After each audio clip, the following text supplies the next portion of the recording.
गुफाएं शांत और रहस्यमयी होती हैं। बाहर से ये जगहें शांत लगती हैं, लेकिन भीतर छिपा होता है असली खतरा। गहराई में है अंधेरा, सन्नाटा और कभी कभी कोई त्रासदी इंतजार कर रही होती है।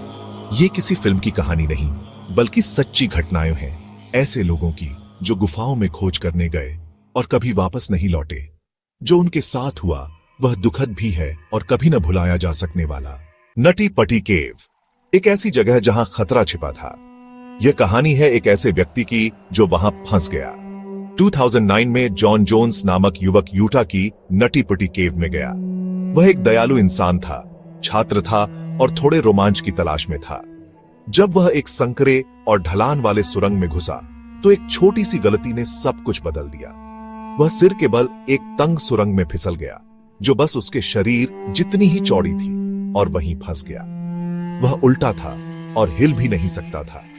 एक दिन से ज्यादा समय तक बचाव कर्मी उसे निकालने की कोशिश करते रहे। वह आवाज लगाता रहा, उसे उम्मीद थी, लेकिन उसके शरीर पर दबाव और उल्टी स्थिति ने उसकी ताकत छीन ली। जॉन की मौत हो गई, आजादी से बस कुछ इंच दूर। उसका शरीर आज भी उस गुफा में है, जैसे प्रकृति के खतरे की एक मूक याद। फ्लॉयड कॉलिंस, जिंदा दफन। 1925 में फ्लॉयड कॉलिंस केंटकी की सैंड केव में गया। उसका सपना था कि वह पर्यटकों के लिए एक नया रास्ता खोजे। जब वह खोज कर रहा था, एक चट्टान खिसकी और उसका पैर दब गया। वह बाहर नहीं निकल पाया। कई दिनों तक बचाव दल उसकी आवाज सुनते रहे। समाचार फैल गया और गुफा के बाहर लोगों की भीड़ जुट गई। सबको अच्छी खबर का इंतजार था, लेकिन बचाव बहुत कठिन था। सुरंगें गिरती रहीं और भ्रम बना रहा। 2 हफ्तों बाद फ्लॉयड कॉलिंस की गुफा में ही मौत हो गई। वह अकेला नहीं था, हजारों लोग उसके लिए प्रार्थना कर रहे थे। उसका शरीर 2 महीने तक बाहर नहीं लाया जा सका। डर में जमी हुई मौत 1993 में हंगरी में जोसेफ टॉथ और उसके दोस्त एक बर्फीली गुफा में गए। वे अंधेरे में रोमांच की तलाश कर रहे थे, लेकिन जोसेफ फिसल गया और बर्फ की गहराई में गिर गया। दोस्तों ने मदद करने की कोशिश की, लेकिन वे उसे छू भी नहीं पाए। गुफा बेहद ठंडी थी। जोसेफ जिंदा था, पर ठंड धीरे धीरे उसकी ताकत छीनती रही। 11 घंटे की लंबी कोशिश के बाद बचाव कर्मी पहुंचे, पर बहुत देर हो चुकी थी। जोसेफ ठंड से जम चुका था।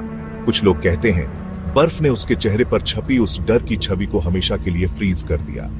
मौत की गोताखोरी, the dive on doom, Plura cave. एक शांत रोमांच जो बन गया एक भीषण त्रासदी। 2014 में फिनलैंड के 2 अनुभवी गोताखोर नॉर्वे की प्लूरा गुफा में गए। ये एक गहरी जलीय गुफा है जिसमें पानी भरा है। एक गोताखोर एक संकरे रास्ते में फंस गया। दूसरा डर और भ्रम में आ गया। पानी धुंधला हो गया, देखना मुश्किल था। वे बहुत गहराई में थे, न जल्दी बाहर निकल सकते थे, न मदद बुला सकते थे। दोनों गोताखोर अंधेरे में अपनी जान गंवा बैठे। उनके दोस्तों को उन्हें वहीं छोड़कर आना पड़ा, टूटे हुए दिल के साथ। कई हफ्तों बाद उन्हीं दोस्तों ने जान जोखिम में डालकर वापस जाकर उनके शव बाहर निकाले। ये बचाव इतना खतरनाक था कि सरकार ने भी मना कर दिया, पर दोस्त पीछे नहीं हटे। अंतिम चेतावनी, गुफाएं क्रोध या हिंसा से नहीं मारती, वे अपने सन्नाटे, अंधेरे और समय के धीमे धीमे बीतने से खतरनाक बन जाती हैं। ये कहानियां हमें याद दिलाती हैं कि पृथ्वी के कुछ कोने अभी भी इंसानों के लिए नहीं है। कुछ राज राज ही रहने चाहिए। अगर ये वीडियो आपको सोचने पर मजबूर कर दे तो एक लाइक जरूर करें। ऐसी और सच्ची कहानियों के लिए चैनल को सब्सक्राइब करें।